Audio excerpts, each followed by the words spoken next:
You'd let me wade into battle unarmed just for a smug little laugh?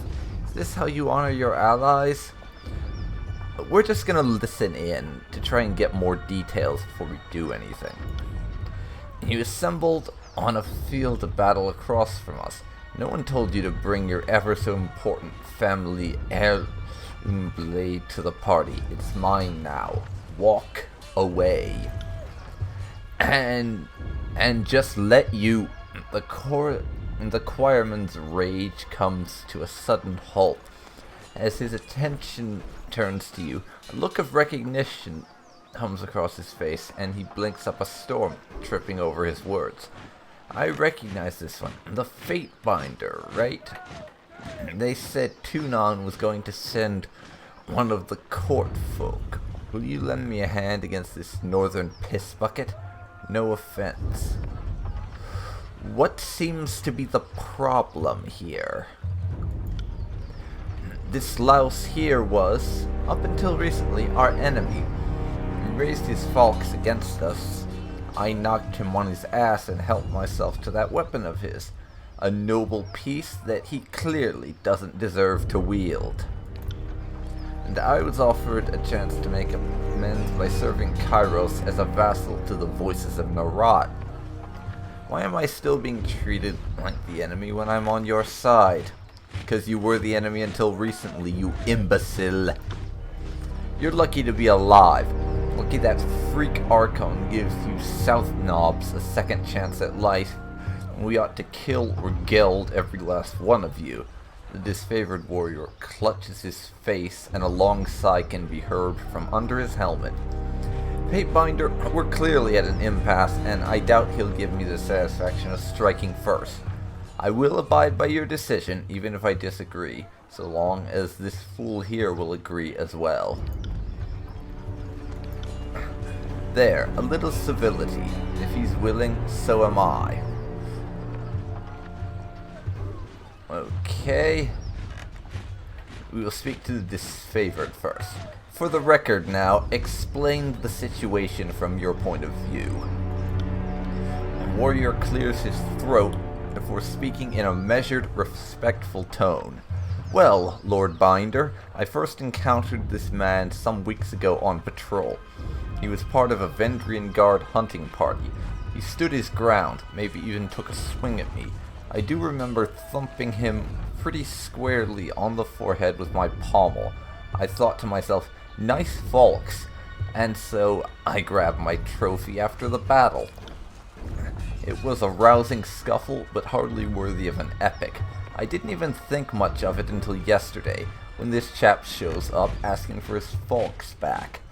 I get that he's sore about losing his family blade, but that's what happens when you raise your fist against Kairos. We don't give you back your thumb and fingers. And we will now speak to the Scarlet Chorus warrior. Explain in full your side of this situation. I came around to following the Overlord, but recently, the choirman looks around the camp, his face turning pale. And I guess I'm still learning about how things work here. Anyway, this guy here, he bested me in battle. No bones about it. Didn't kill me, though. I suppose you could have guessed as much. Kindness itself. Go on, recruit. Indeed. Anyway, I wake up next to some of my countrymen, and they put us through a decimation rite. I was lucky enough to grab one of the 9 daggers tossed into the arena. He pauses to hold back a wretch, his mouth twisting and the corners of his eyes twitching. So I survive, right? And I'm barely cleaning the blood off me when I'm told my next task is to secure a proper weapon. The chorus doesn't exactly hand them out. So, his tone falters, his face going pale. I walk to the disfavored camp, thinking they're supposed to be allies and maybe they can help. Then I see this guy showing off my faults, and, well, it's a family heirloom. I was told to get a proper weapon, and it doesn't get more proper than a falx that's been in my family for generations. I see. Now, do either of you have anything further to add to this? I respect this man found Kairos, but he raised that fox against us as an enemy. I know I'm in the right here. The Scarlet Horse Warrior shrugs. Shit, I don't know. I just know if I had two swords, I'd lend one to an ally. It seems like how allies should work, right? Okay. Let me think about this. Honestly, I can see both points of view. This guy is right. As much as Tiberius does detest the Scarlet Chorus, this guy ended up joining them, and they are technically allies, even if they're little more than a rabble, and having one of them without a weapon seems like a very stupid thing to do. But, on the other hand, he was an enemy, and he did fight against us, and Tiberius is fairly supportive of the idea of spoils of war, as in you beat an enemy and take their possessions as spoils, basically, which is how he might see this this rather disfavored guy having done. So I'm rather conflicted about what to do. We'll see what my options are before I make a decision. Go ahead, I'll abide by your decree.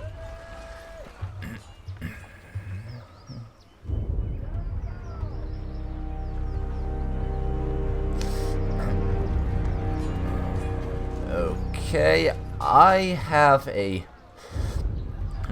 think this is a good compromise. We're not about to give him back his weapon because it is a proper trophy, a spoil of war.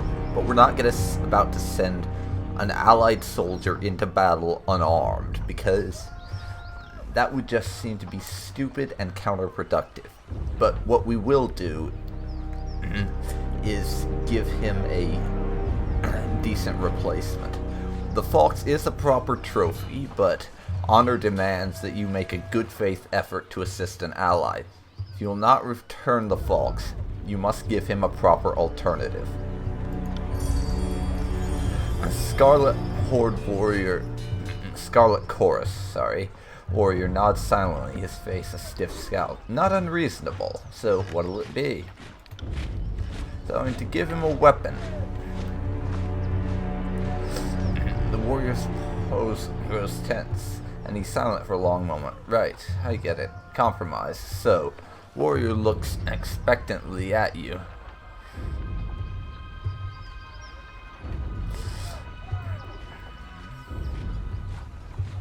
Let's see.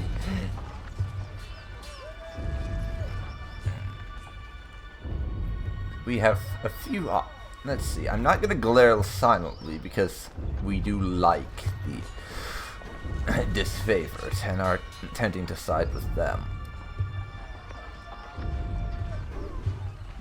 But yeah, I think Tiberius is getting a little impatient with what he sees as being a little more than a dick measuring contest. Oh, will you just man up and act like a proper ally? Give the recruit a half-decent weapon. And we have gained favored with the disfavored for basically not dicking around and getting to our point, I guess. Suppose you have a point. I have some lesser spoils gathering dust next to my bedroll. Seeing as we're allies, suppose I can offer you something. He gestures with resignation. Well, I'm glad we resolved that issue.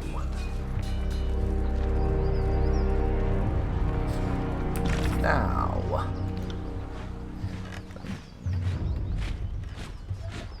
service. I don't remember who that is or where they're at the moment. Oh, that's him.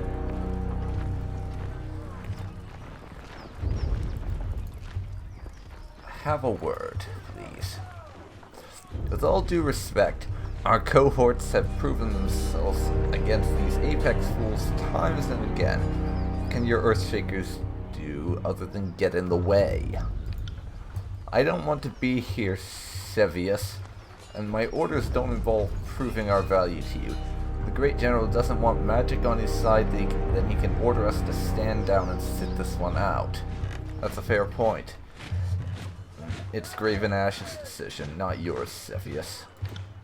I don't question what your mages bring to the table, Hellspar, but I have my reservations about your leaders.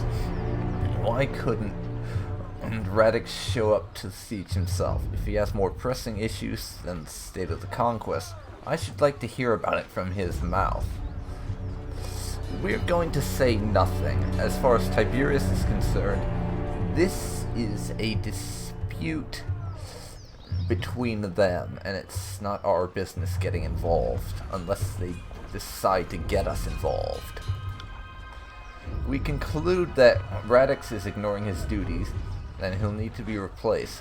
I don't take any pleasure from the idea, but we may have to take the steps if he proves intractable. We receive an emerald pin, 750 rings, and get favor. I hate to upset the chain of command during a time of war. Perhaps Radix's brother can convince him to remember his duty. Fatebinder, I thank you for the part you played. You didn't have to risk yourself, but you did so all the same. And that quest has been completed.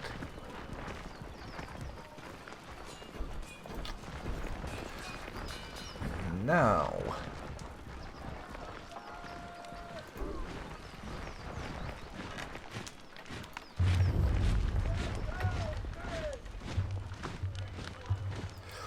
we're going to want to rest and heal our wounds.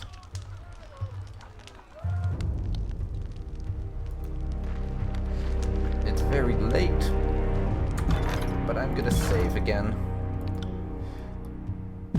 just so we have a save.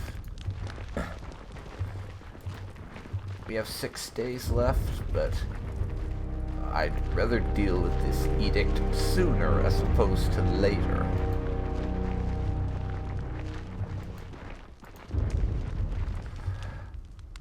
However, we might have a little bit of conversation with our teammates, starting with Barik. Fatebinder, you look like you need to talk. Barik nods to you. What can I do for you? Oh, tell me about the disfavored. I'm curious about them. We are the Iron Legion, the warrior elite of Kairos' fighting force. I could easily lose count of the hours extolling our glories. What is it you'd like to know? Have you fought in any notable battles? I served in Stalwart for the better part of a year. I faced the enemy everywhere from Coral Run to Sentinel Stand. I lost count of the battles. It seems like we fought every other day. A sigh echoes in the cavern of his helm. Some of our best victories took place there, fighting an enemy worthy of our iron, but we were not successful enough to please the Overlord, and the final intervention was harsh on us all. Barik takes a deep breath, his arms folding as his posture stiffens. I had an unusual view of the Edict of Storms. Kairos' judgment left its mark on me. Yet, considering how we fought at Stalwart, the skill and honor of legend, only the edict is remembered. A shame. And can you tell me about Graven Ash? He seems like a good man, if I can use that term, considering the kind of shit he probably gets up to. And, while Tiberius does respect Graven Ash, he doesn't really know much about him. Graven Ash is the general of the disfavored, veteran of centuries of battle, and an archon without peer. I would follow him to the void and back without question. Barik swings his arm in salute. How did he come to serve Kairos? For the uniting of the Northern Empire, Graven Ash served as a warlord in service to one of the local kings that defied Kairos' rule. Incredible as it may seem, Ash stood against Kairos' rule. Though his army was dismantled by Kairos' overwhelming numbers, Ash's forces performed admirably. It was said that he and his troops claimed 77 lives for each of their own. Kairos took an interest in the military genius that bloodied his army. Raven Ash was summoned to a conclave of Archons, though he was sent in chains. He left as an Archon, having been granted a position of power in Kairos' great host of war. Thus the disfavored were born. All of us today trace our line back to those warriors that impressed Kairos with their will and tenacity. The only difference is now we fight on the winning side. Though the general seldom speaks of it, I know that Ash humbled himself in order to spare his troops the brunt of Kairos' punishment. His loyalty to the old blood of the North is beyond question. Yes, I would have to... What would Tiberius think here? He bent the knee to a conqueror, or he made the right choice? No, we wouldn't say he bent the knee to a conqueror, because Tiberius most definitely supports the Overlord. And he is not in any way planning to rebel against Kairos or try to become Overlord himself. So, and we value the idea of saving lives when possible, even though we recognize it isn't always possible. So yes, he made the right choice to save his troops. And he would make it again to save any of us. There's never been a more devoted and attentive leader. Barik makes a proud fist and steps to a salute with the forceful clatter of pots and pans. As an Archon, what magic does he wield? Just out of curiosity. Ash works his magic through us, his soldiers. When we do battle, Ash seems to know the events even before our runners have given word. Most importantly, though, he protects us. It's a bit tricky to explain unless you've experienced it. I can think of countless times I've been struck by a spear or hit with an axe, and even run through with an arrow. And in each of those moments, the pain and injury just cease to be. None of us know how he does it or how he can sense that we're in danger and intervene from afar, but I suppose that's why he's an Archon. What he does probably wouldn't make sense to someone like me. Yeah, I'm getting that feeling. Graven Ash seems like... As I said before, I'm not sure if you can really use this term in the context of this world, but as much of a good person as you can be. He's most definitely ruthless and a bastard, and would probably order thousands to their deaths and order civilians killed if it would accomplish his goal. But he is more honorable than most.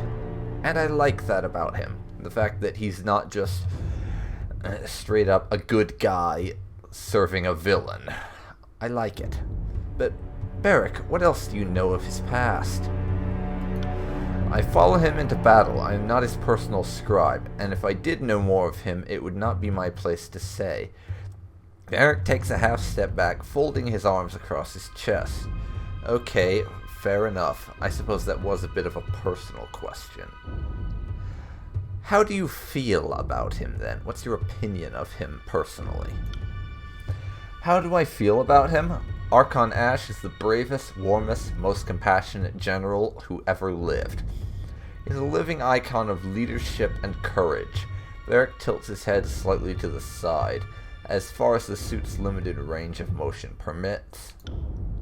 Ash is a soldier, but he doesn't kill for sport. A leader, but he doesn't issue commands to hear himself talk. He demands discipline and sober conduct of his troops, and I applaud such standards.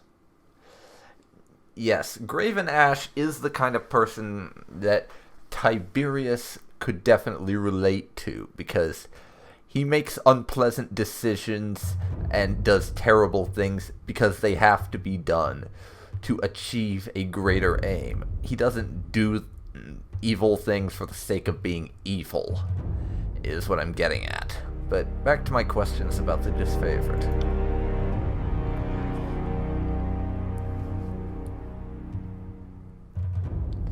What can you tell me of your time in the Legion? I joined the Legion 3 years before the conquest of the Tiers began. Though handy with a few weapons, my size made me the perfect addition to a phalanx. I've served with the Stone Shields ever since. Proud to say I've stood front row, right corner, in over a dozen battles. And that has been my place ever since the Iron Marshal gave me the assignment. The Bastard City, the Gates of Judgment, Vendrian's Pass, Occan's Ring, a quick tour in Barris in Chains, and then Stalwart. I spent a long time in Stalwart, lost a lot of friends there. Yeah, I have to admit, Barik is getting to be one of the most interesting characters I've had any experience with in a very long time. Barik, he is great. You can just tell, just by listening to him, he has a lot of excellent stories, and the philosophies, beliefs, and everything he's expressing, he's not just saying these things to win you over. He really believes them. And I like that. Now, what of the other disfavored lieutenants? They are Graven Ash's most trusted officers and warriors from the Iron Guard. Between Ash's arcane powers of command and his cadre of gifted leaders, there's little confusion or chaos in the ranks. Tell me of the one they call Iron Marshal. She takes it upon herself to train and harden our greener recruits. Not only that, she has a keen eye for talent and how to foster it for leadership. She is the youngest member of the Iron Guard. Her family line served the disfavored back before Ash bowed to Kairos. Say what you will of how many seasons she's weathered. Her lineage is impressive beyond measure. And, you see, things like this are why I, and Tiberius, as the character I'm trying to portray him also, really like the disfavored. Because they are more focused on discipline and order than just throwing numbers at a problem until it dies. And I can respect that because they're trying to accomplish a goal in a specific way with minimal losses rather than just get it done, I don't care how. And I prefer their solution. But what of Cairn's disciple Radix? An Earthshaker who swore service to Cairn a few years before the conquest. Since Cairn is gone, the cult now follows Radix. Unlike his Archon, at least he knows how to follow orders.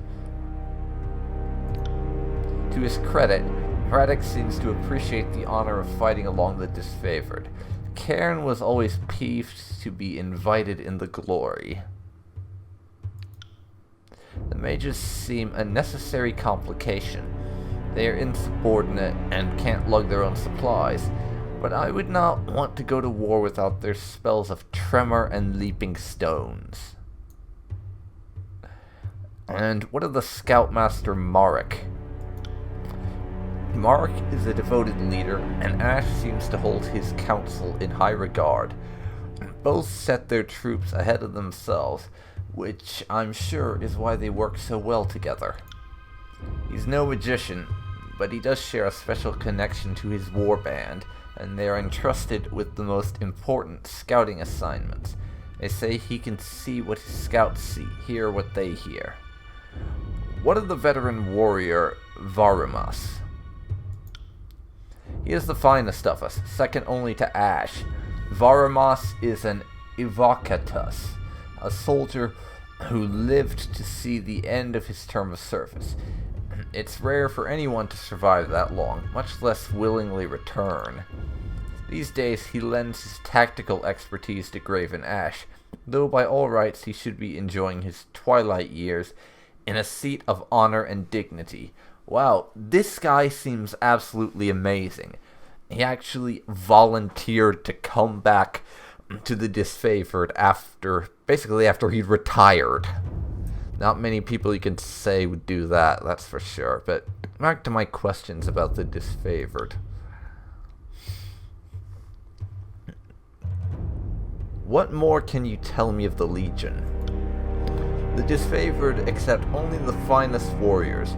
We are all volunteers and soldiers by trade, not farmers and fishmongers pressed into service. I bet Verse isn't gonna like that. Oh, she didn't say anything. Wow. There's a century of tradition, honor, and tactical mastery in our ranks. We don't let just anyone into the Legion. Only Northmen of character and prowess are welcome. Okay, but hypothetically speaking, Barik, what if a capable Tiersman wished to join? We would not recruit even a champion of the Tiersmen. Each soldier in the Legion is tied by blood and fealty to those that stood with Graven Ash during the coming of Kairos. That is part of who we are, and that will never change.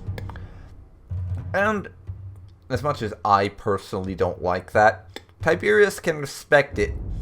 Remember, he is a noble and was raised in a house of nobility and raised to respect traditions, bloodlines, and ancient customs. Which is why we let that water mage go and respected her truce rather than attacking, because she approached under a banner of truce, and we were raised under the Tiberius was raised under the belief that a banner of truce must always be respected no matter what.